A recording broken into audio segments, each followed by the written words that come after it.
ഒരു കാലത്ത് പി.വി. അൻവറിൻ്റെ വാർത്താ സമ്മേളനങ്ങളാൽ മുഖരിതമായിരുന്നല്ലോ കേരളം. അപ്പോൾ അദ്ദേഹം എന്തൊക്കെയാണ് വാർത്താ സമ്മേളനങ്ങളിൽ പറഞ്ഞിരുന്നത് എന്നുള്ളത് നമ്മൾ കണ്ടതാണ്. അപ്പോൾ പിണറായി വിജയൻ്റെ ഓഫീസ്, പിണറായി വിജയൻ്റെ ആഭ്യന്തര വകുപ്പ്, പിണറായി വിജയന് BJPയുമായി RSSുമായുള്ള ബന്ധം തുടങ്ങിയ വിഷയങ്ങളാണ് അദ്ദേഹം ഉന്നയിച്ചിരുന്നത്. അങ്ങനെ ഉന്നയിച്ച വിഷയങ്ങളിൽ അദ്ദേഹത്തിൻ്റെ പ്രസംഗങ്ങൾ കേൾക്കാൻ വലിയ ജനക്കൂട്ടത്തെ നമ്മൾ കണ്ടിരുന്നു.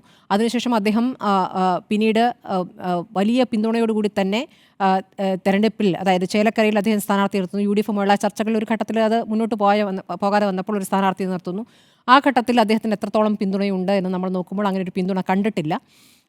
CPMൽ തന്നെ വലിയൊരു വിഭാഗം പി.വി. അൻവറിനൊപ്പം ഇറങ്ങി വരുമെന്ന് അദ്ദേഹം പ്രതീക്ഷിച്ചിരുന്നു. അതൊന്നും സംഭവിച്ചിട്ടില്ല. പക്ഷേ അദ്ദേഹം ഉന്നയിക്കുന്ന ആരോപണങ്ങൾ ഈ ഘട്ടത്തിൽ വളരെ പ്രസക്തമാണ്.